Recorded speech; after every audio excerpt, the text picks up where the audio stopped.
السلام عليكم ورحمة الله وبركاته. ازيكم يا حبايبي؟ عاملين ايه؟ يا رب تكونوا بخير. النهاردة هنعمل مع بعض دبابيس كنتاكي. كلنا بنحب نروح نشتريها من برا.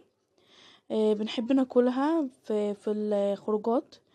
النهاردة هنعملها مع بعض بطريقة سهلة وبسيطة، وحاجة انتي ضمناها في البيت بإيدك. بسبب الجو اللي احنا فيه دلوقتي طبعا هتوفري كتير ومش هياخد معاكي وقت. بالعكس جميل ومقرمش جدا من بره وطري جدا من جوه. مش ني ومن جوه مش مدمم. جميل جدا، ان شاء الله هيعجبك باذن الله.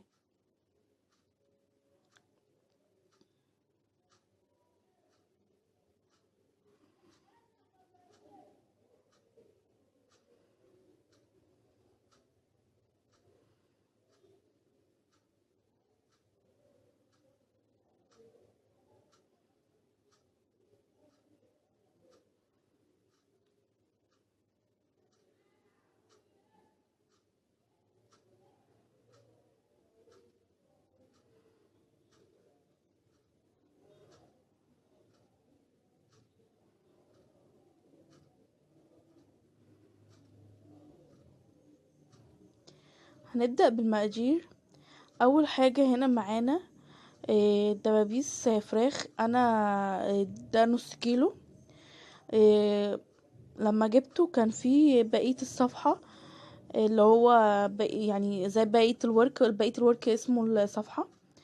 فقطعته، خليت الدبوس لوحده والباقي التاني لوحده، وغسلته وشطفته بمية وملح وخل وعصرة ليمون، وبعد كده شطفته وحطيته في بولة زي ما انتوا شايفين. معايا هنا البهارات: ملح وفلفل اسمر، معلقة توم بودرة، بصل بودرة، بابريكا، كمون، بهارات فراخ، والبهارات السبعة. ومعايا هنا علبة زبادي كاملة.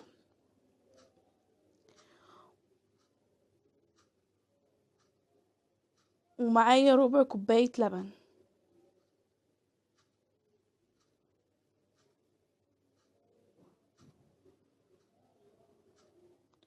هنجيب هنا بولة ونحط فيها الزبدية كاملة، وهننزل عليها بربع كوباية اللبن. هننزل بنص البهارات اللي احنا عملناها، هنقولها تاني مع بعض: ملح، فلفل اسمر، بابريكا، توم بودرة، بصل بودرة، معلقة 7 بهارات، وبهارات الفراخ. هننزل بكل الحاجات دي بمعلقة منهم. هننزل بنص الكمية ونسيب نص الكمية التانية، اقولكوا هنعمل فيه ايه. هنا هنبدأ نجيب الدبابيس ونقعد نفتحها بالسكينة كده، عشان اي دم فيها ينزل ما تتقفلش معانا في الزيت.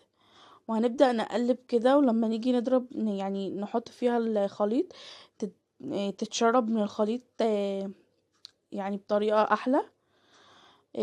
هنسيبها في التلاجة لمدة يوم كامل او لمدة نص ساعة او ساعتين، لو عندك مثلا ناس متأخرة عايزة تعملي الاكل. طلعناها كده من التلاجة.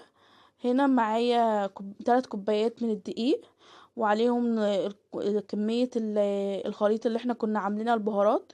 هننزل بيها على الدقيق، وهنحط عليها معلقتين من النشا، ونفضل نقلب فيهم. هنجيب بولة نحط فيها اي مية عادية، مش لازم ساقعة او سخنة، ونحطها وننزل بيها. نحط الدبوس في الدقيق، ونطلع نحطها في المية، وبعدين نطلع نحطها برضو في الخليط تاني، وهكذا كذا مرة لمدة 3 4 مرات لحد ما تعمل كمية كبيرة في الدبوس، وتحسي ان الدبوس تقل. ونجيب حلة صغيرة او وسط، ونحط فيها نمنة نصها زيت، ولازم الزيت يكون سخن جدا. كده انا خلصت الكمية معايا.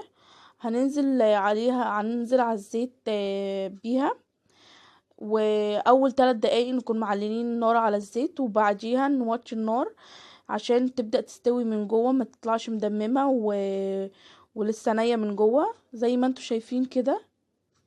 هي ما بتاخدش اكتر من 12 14 دقيقة في الفرن او ربع ساعة. قصدي معلش على الزيت، انا اسفة. هنجيب شبكة ونحط تحتيها طبق، ونحط عليها نطلع عليها الدبابيس اللي احنا عملناها، ونبدأ ننزل ببقية الكمية اللي احنا كنا عاملينها.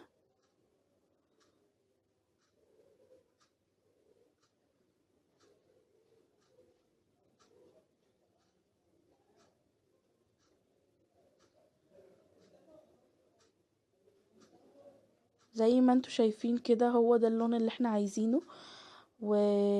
والقرمشة بجد يعني تحفة.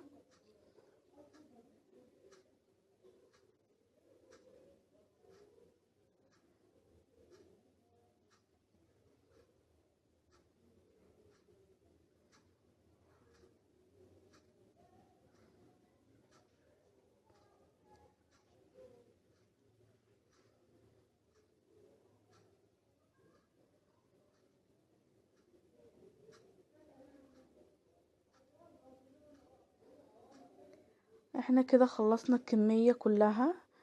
وسبناها تهدى اهي. بس هي لسه سخنة قوي من جوه. هنفتحها ونشوفها من جوه عاملة ازاي.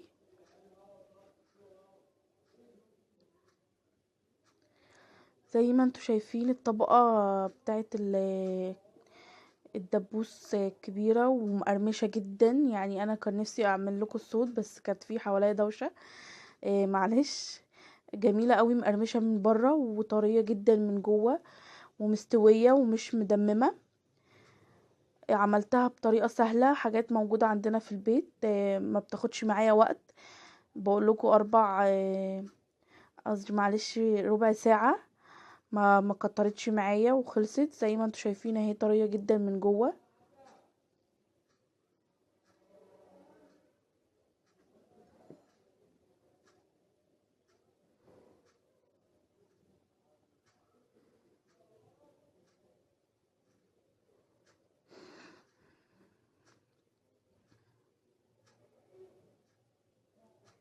لو عجبكم الفيديو دوسوا لايك وشير وسبسكرايب وياريت لو عجبكم تكتبولي في الكومنتات عجبتكم ولا لأ وجربتوها. وشكرا.